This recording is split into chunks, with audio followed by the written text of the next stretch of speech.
Eh bien salut tout le monde, aujourd'hui nouvelle vidéo et vous avez vu j'ai le soleil en pleine face et je suis en pull donc il fait très bon. Qui dit bonne température dit engrais, donc je suis avec le 6080 juste ici et derrière l'épandeur à engrais le Kuhn Axis 40.2. Donc en gros il peut aller jusqu'à 42 mètres de largeur en termes d'épandage, mais nous on se contentera de 28 mètres puisque notre pull V fait 28 mètres et comme vous le savez on passe dans les trains d'automne, donc 28 mètres pour l'épandeur à engrais. Je suis accompagné du petit Renault, le petit Sergos 340 que vous commencez à connaître, avec le godet à engrais, le petit godet de mort tout rouillé, et oui ça suffit.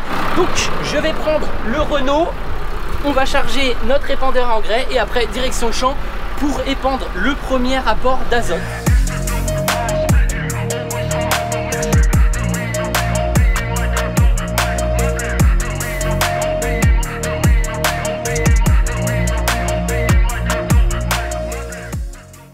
Premier épandeur rempli, je voulais vous parler un petit peu de notre stockage. Donc c'est vrai que nous on a la chance de pouvoir stocker l'engrais dans une case à la ferme. On l'achète en vrac, donc ça a des avantages et des inconvénients. Le principal avantage c'est qu'on peut le charger un petit peu comme on veut. Surtout aussi on peut le charger dans une remorque quand on a de la distance à faire. Ça évite de revenir à la ferme à chaque fois. Bon après aussi il y a l'alternative des big bags où on peut acheter ça en big bag, mais c'est vrai que le prix est quand même bien plus cher qu'en vrac. Nous on peut se le permettre, c'est plutôt cool, comme ça on est un petit peu plus polyvalent en termes de choix, de comment est-ce qu'on s'organise. Bon allez, moi je rentre dans le 6080, donc je vais refermer. On referme pas tout le temps, ça sert quand il y a des mottes qui jettent. En fait quand le tracteur il se débotte, des fois ça arrive à rentrer dans l'épandeur et là c'est un petit peu la merde. C'est pas foufou quoi. Bon allez, direction le champ, c'est parti. Et voilà, on est bien arrivé dans le champ. Bon, il est en face la ferme, donc c'est pas très compliqué. C'est parti, on va mettre ça en route. Donc il faut savoir que j'ai quand même déjà fait le tour en amont. Je voulais voir un petit peu si les conditions étaient bonnes ou quoi. Donc elles sont nickel. C'est pour ça que je vais pas commencer par le tour. On fera un autre champ plus tard, voilà, dans l'après-midi, où je vais vous montrer le commencement d'un champ avec le tour. Concernant les réglages, ici la console de l'épandeur à engrais. Donc il y a quand même pas mal de données. Je vais essayer d'être assez clair, assez concis. Donc ici 215 kg/h, donc c'est la valeur qu'on rentre, la valeur cible qu'on veut épandre. Donc c'est moi qui ai renseigné 215 kg/h. On a les km/h du tracteur, donc c'est tout bête, hein, c'est l'avancée. FE, le facteur d'écoulement, donc ça va être une valeur qui va définir si l'engrais s'écoule plus ou moins bien dans l'épandeur. Donc ça c'est une valeur qu'on n'invente pas. On a une petite appli Kuhn, parce que nous c'est Kuhn notre épandeur, où en gros en fonction de l'engrais qu'on met, ils nous disent les valeurs à rentrer. Donc ici on est aux alentours de 0,90 en facteur d'écoulement. Plus l'engrais va s'écouler facilement, plus le chiffre va être petit. Ça va être en fonction de sa densité, de son poids, de est-ce que c'est collant ou pas, enfin voilà. Le reste en kilogrammes, donc c'est combien il nous reste dans l'épandeur. Donc il est plein, j'ai mis environ 3 tonnes. Après on a 6,5, donc là ça va être le point de chute. C'est pareil, c'est pour régler on va dire la largeur, dans le sens où pareil en fonction de la densité, est-ce qu'il va aller plus ou moins loin. Donc pareil c'est une valeur qu'on n'invente pas, qu'on renseigne via l'appli. Donc voilà, globalement c'est les différents réglages. Après on a bien sûr partie gauche et droite de l'épandeur. Bien évidemment nous on est avec le trimble, ce qui va nous permettre de faire de la modulation et de la coupure de tronçon. L'épandeur va pouvoir se couper tout seul, notamment dans les parcelles où il y a des pointes. C'est vraiment intéressant de pouvoir couper certains tronçons. Là vous voyez il y en a 16 sur le GPS, là il y a 16 tronçons dans l'épandeur, il va se couper automatiquement. Donc vous allez voir ça en direct pendant que je vais travailler. Je vais essayer de vous montrer un petit peu tout ça. Allez c'est parti, je me mets dans la première roue de traitement. Donc là vous voyez sur le GPS tout ce que j'ai déjà fait c'est en noir. Je me mets environ à 530 en prise de force, voilà, et ensuite tout bêtement je fais start et il va gérer tout seul. Et là j'avance et là vous voyez hop ça s'ouvre, tac tac tac. Là les tronçons s'ouvrent, tac tac tac, vous voyez hop. Et en gros c'est une pointe, du coup ils s'ouvrent et là ils vont se refermer par la droite, vous allez voir. Parce que là on arrive dans le noir. Et voilà hop ils se ferment, tac tac tac. Ils se ferment gentiment. Là il en reste une, deux et là ils vont se fermer totalement puisqu'au final je suis dans mon tour et le tour je l'ai déjà fait. Et donc ça c'est vraiment bien puisque j'ai pas besoin de faire start et stop.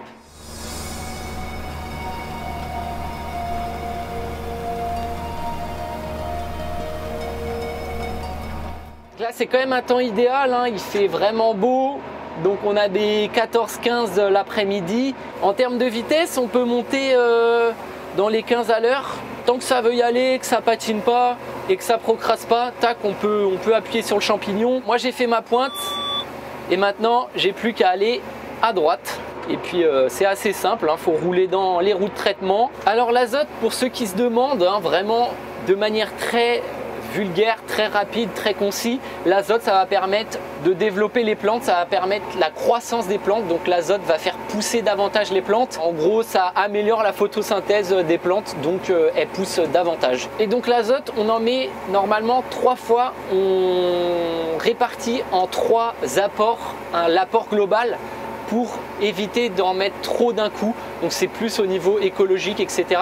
Mais également ça a des avantages de pouvoir séquencer les apports d'azote, notamment pour que les céréales soient un peu plus riches en protéines ou en PS. Enfin voilà, il y a toujours des petites astuces, mais globalement voilà, on met 3 apports d'azote. Donc ici on est au premier.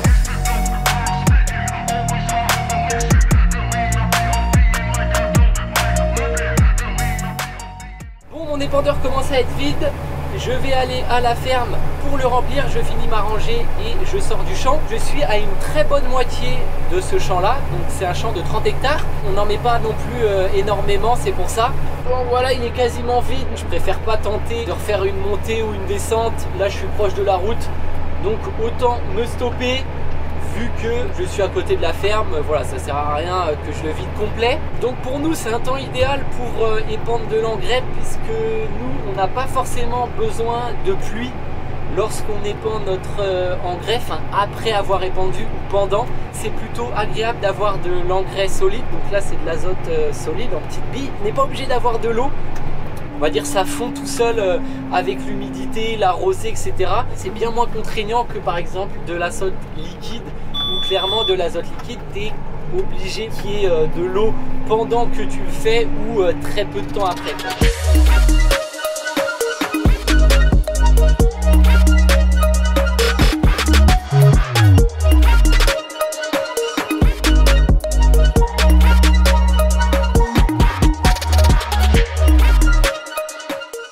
Hop, c'est rempli. Possiblement 2 épandeurs suffiront, je sais pas. Peut-être quand même un petit en plus. Bon, faut que je retrouve où je me suis arrêté moi. Faut que je regarde sur le GPS. Et voilà, elle est juste là. Donc je vais prendre la route de traitement qui est pas très loin. Donc normalement, elle doit être celle-ci qui est juste là.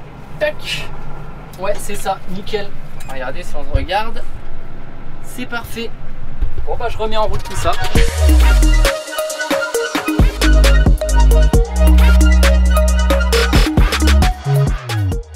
Ça avance, ça avance. Voilà, j'ai fait toute cette partie là. Il me reste cette partie là à gauche. Il me reste 1 tonne 600.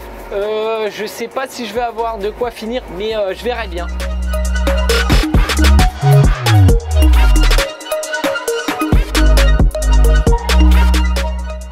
J'en ai eu assez, là il me reste 490 kg, donc c'est vrai que c'était tout juste, mais ça l'a suffi.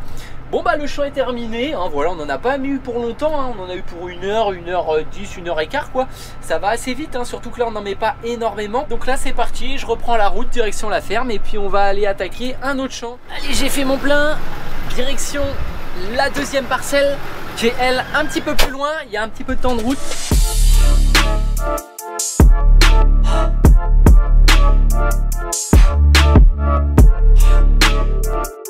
Nous voilà arrivés dans le champ.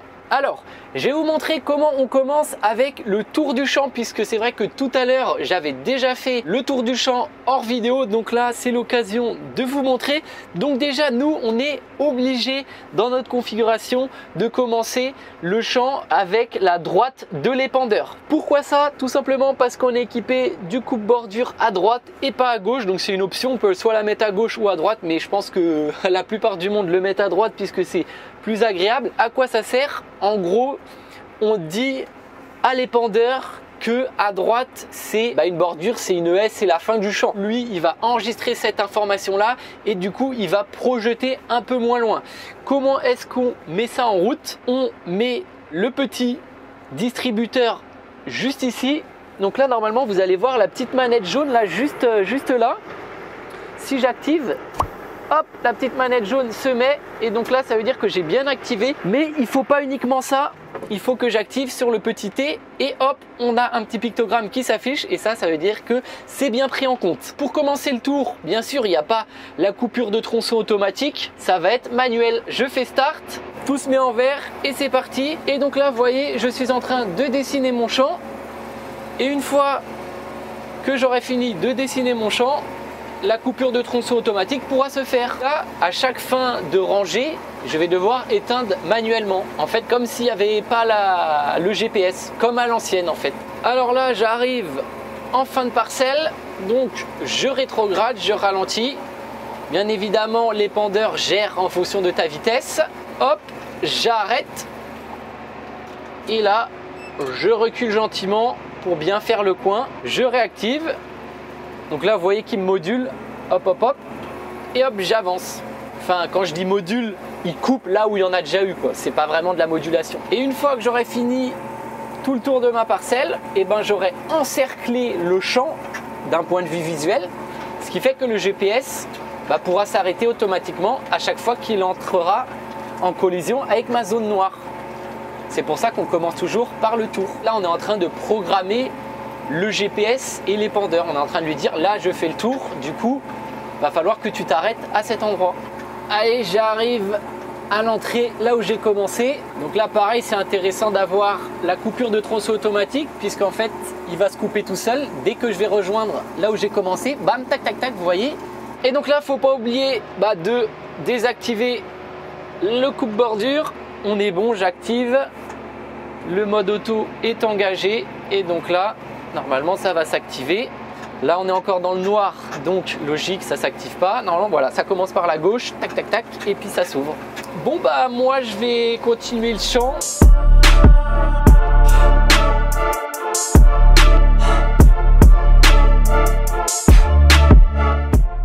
Bon, mon épandeur est vide, donc je vais refaire le plein. Il me reste vraiment un petit carré à faire dans le bout du champ par là-bas. Ça se passe nickel.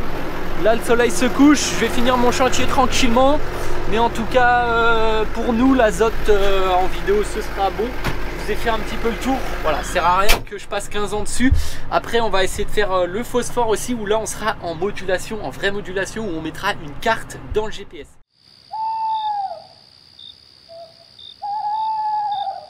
Bon les amis, changement de programme, du coup on se retrouve quelques jours après pour le phosphore et la modulation. On va attendre encore un petit peu. Là je suis dans le Telesco et direction une prairie tout simplement pour rénover la clôture. Qui dit beau temps dit aussi rénovation de clôture, hein. C'est vrai que nous en polyculture élevage, tous les hivers on fait un petit tour dans chaque pré. Tout ce qui est fil barbelé, tout ce qui est piquet en bois, etc. On fait tout le tour et on rénove. Donc en gros on prend des piquets, on prend du barbelé, on prend des crampons, etc. Là on est avec le Telesco et la pelle. Pourquoi la pelle? Parce que c'est un pré qui est quand même marécageux, donc la pelle ça évite de trop marquer. Donc là je suis avec Joe qui est d'ailleurs derrière dans la pelle.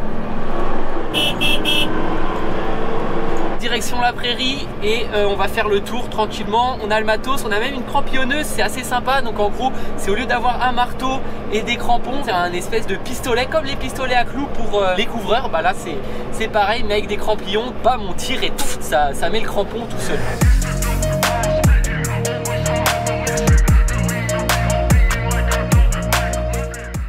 Arrivé au pré, donc là comme vous avez vu le Telesco en Kuma et la pelle Newland également en Kuma. Donc là on est avec que du matos en Kuma. On descend tout ça et on va commencer à faire le tour. Donc en soi c'est un petit carré, un petit pré, mais qui a quand même pas mal besoin de rénovation. La pelle elle va nous servir à enfoncer les piquets et le Telesco on a les piquets dedans. Des fois on utilise uniquement le Telesco pour enfoncer aussi, mais là comme je vous ai dit c'est quand même assez marécageux, etc. Donc on n'a pas envie de marquer, surtout que c'est un pré où on fait du foin. On prend les précautions et on prend la pelle, ça fait le même travail. Vu que c'est assez meuble, il n'y a pas besoin d'énormément de force. Concernant le matos, voilà, on a la petite crampillonneuse que je vous parlais tout à l'heure. En fait c'est à gaz, celle-là elle est à gaz. D'ailleurs tiens, en parlant de gaz, elle est juste là la bouteille. Là on a les recharges, on a le fil barbelé, 2-3 coupe-coupe, et juste là-bas il y a Vico et Joe qui sont déjà en train d'installer les piquets. Donc on a bien évidemment une tenaille, un marteau, etc. C'est vrai qu'ici ce côté là est vraiment abîmé, donc là on va essayer de limiter la casse en remettant des petits piquets piquets à droite à gauche, mais franchement l'idéal ce serait de la refaire de A à Z, mais cette année on n'aura pas le temps, donc on va limiter la casse en mettant des gros piquets à droite à gauche, puis après on va retendre un fil plus ou moins propre. C'est vrai que des fois on peut pas faire quelque chose d'irréprochable.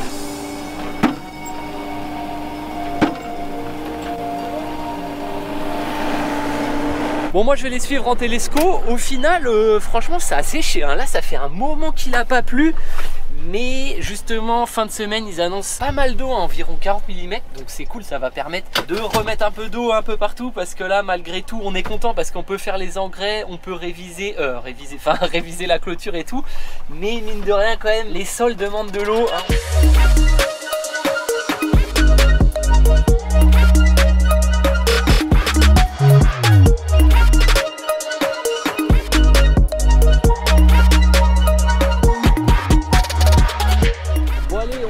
Mettre 2-3 piquets côté haie, voilà, vraiment on cache la misère, faudra qu'on la refasse plus tard. Là on va attaquer quelque chose de plus intéressant, c'est donc cette grande ligne de clôture. L'idée c'est de replanter les piquets parce que comme vous pouvez le voir en fait elle est tombée la clôture, là on peut voir ça.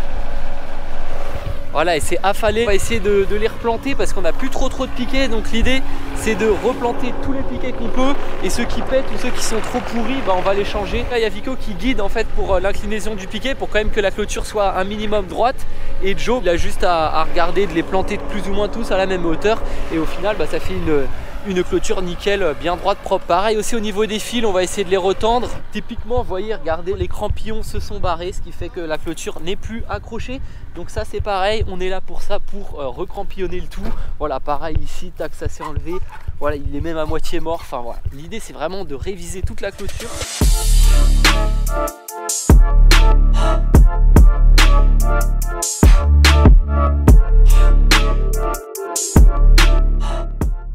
Ça se fait plutôt bien, hein. On est 3 en même temps, donc voilà, chacun son poste. Là il y a Joe qui est dans la pelle qui réenfonce chaque piquet parce qu'ils se sont affaissés comme vous avez vu. Ensuite il y a Vico derrière qui guide un petit peu, voilà, pour qu'il soit bien aligné, bien propre. Et moi je me dirige à l'entrée du pré pour aller chercher la crampillonneuse. Comme ça je vais les suivre et je vais recrampillonner là où, comme vous avez vu, il y en avait qui étaient partis. Et je vais surtout aussi avec la paire de tenailles décrampillonner du coup certains fils, parce que quand on renfonce en fait le fil barbelé il n'est pas droit, donc quand il y a un trop gros écart je vais décrampillonner pour que le fil se redresse, pour ensuite recrampillonner. Ouais, c'est dur, hein, pour que ce soit quand même un minimum propre visuellement. Allez, alors du coup pour la crampillonneuse, on a les recharges juste ici. Bon, là il y en a quand même pas mal, mais je vais en remettre histoire de vous remontrer un petit peu comment ça fonctionne. Donc là, vous voyez, il y a tout ça comme recharge. Bon, après ça part vite, hein. On va pas se mentir, ça part vite. Là, on a juste à les enclencher comme ça. En fait, elles sont jointes par une espèce de colle, je sais pas trop ce que c'est. Hop, on les met là, on referme. Est-ce qu'il y a du gaz? Non. Alors, pour le gaz, hop, voilà, la petite bouteille juste ici. Bon, il en existe à gaz ou à batterie. C'est vrai que le gaz, ça déconne quand même des fois. Vous allez voir, il y a des ratés, donc c'est un peu chiant par rapport à celles qui sont uniquement en batterie. Après, l'inconvénient de ceux qui sont uniquement en batterie, ça va être la lourdeur. C'est-à-dire que ça va être quand même un peu plus lourd que les machines à gaz. Voilà, comme ça. Et là, vous voyez, en fait, elle s'est mise en route, hein. Voilà, juste en appuyant. Alors voilà, donc dans un premier temps là c'est propre, là vous voyez il n'y en a plus, donc je vais recrampillonner. Donc l'idée, vous voyez, j'appuie et là la machine, on entend, elle travaille et hop, paf, ça fait un grand coup et vous voyez, hop, le crampon est mis. Bon, celui d'en haut, faut que je le descende un peu du coup. Et en gros, faut faire ça jusqu'à la fin. Vous voyez, j'ai enlevé le crampon, il était là, bam, le fil il s'est remis direct, en fait il s'est remis droit. Et ce qui fait que ça fait une clôture droite. Et hop, on peut péter un coup. Par contre, j'ai fait de la merde, j'ai perdu le crampon. Et il faut retrouver le crampon parce que les vaches, s'ils le mangent, ça peut faire des dégâts. Bon voilà, hop, je prends ça, je vais me dédier une poche. Bon, en tout cas, c'est un sacré outil quand même, hein. Ça fait plaisir d'avoir ça, parce que je vous le dis que à l'ancienne au marteau ça pique quand même, hein. Arrive un moment, on voit clairement que celui-là il est trop bas, donc je l'enlève. Hop là, et vous voyez, il remonte. Et voilà, l'idée c'est d'aller jusqu'à l'autre bout, puis faire un peu le tour pareil. On avance gentiment, mais en tout cas, les prés ça demande quand même de l'entretien. Hop, hop, hop.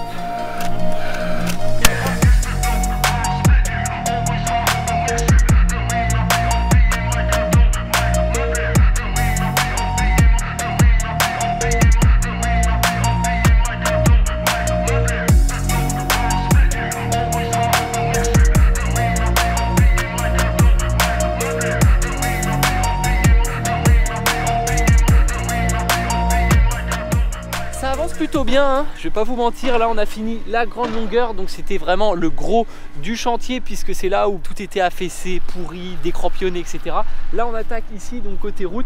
En ce qui concerne la partie là du pré, et ben elle est bonne quoi, enfin elle est bonne, c'est pas une clôture de fou, mais il y aura rien à réviser en tout cas, sauf peut-être un petit peu en haut, mais en tout cas ça se termine. On va aller un petit peu plus haut là-bas. Bon alors en haut ça donne quoi? Ici on s'en fout, mais peut-être là-bas le long du voisin, là c'est un espèce de verger, donc va peut-être falloir voir ça. D'ailleurs là je vois qu'il y a un fil qui a été pété, va falloir qu'on raccorde ça. Oh fuck, mais ça, je sais pas qu'est-ce qui a mis ça comme ça, mais on a frôlé la catastrophe.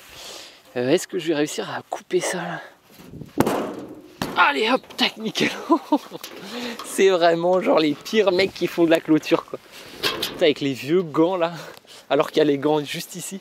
Bon, normalement là j'ai un bout assez grand, on va l'emmener là-bas. Un raccord digne... De quoi? Digne de la crassinerie par excellence. Vico, en tant qu'apprenti des Angers Lézard grande école, que penses-tu de ce raccord? Que penses-tu de mon raccord? Parfait. Oh, je préfère. Notez-le en commentaire sur 10 son raccord. Mettez le raccord de Joe plus sa note. Toi je te maudis toi. Je te maudis. Bon en vrai il n'y a pas grand chose à faire de mieux, mais bon. Pour retourner la caméra faudrait que je tende mon fil. On retourne, c'est retourné. Waouh, ça c'est... Non, en vrai on fait comme on peut les gars. Bon, trêve de conneries. Là la clôture normalement elle est plus pétée, donc c'est bon, le TSQ on en a plus besoin. Vous avez vu un petit peu les différentes techniques de comment on s'y prenait. Bon en vrai là comme je vous ai dit c'est pas du tout le meilleur chantier. Là c'est un petit peu voilà du rafistolage on va dire pour gagner 1 an ou 2, parce que cette année on n'aura pas le temps de refaire propre toute la clôture. Je remonte sur le plateau et direction la ferme.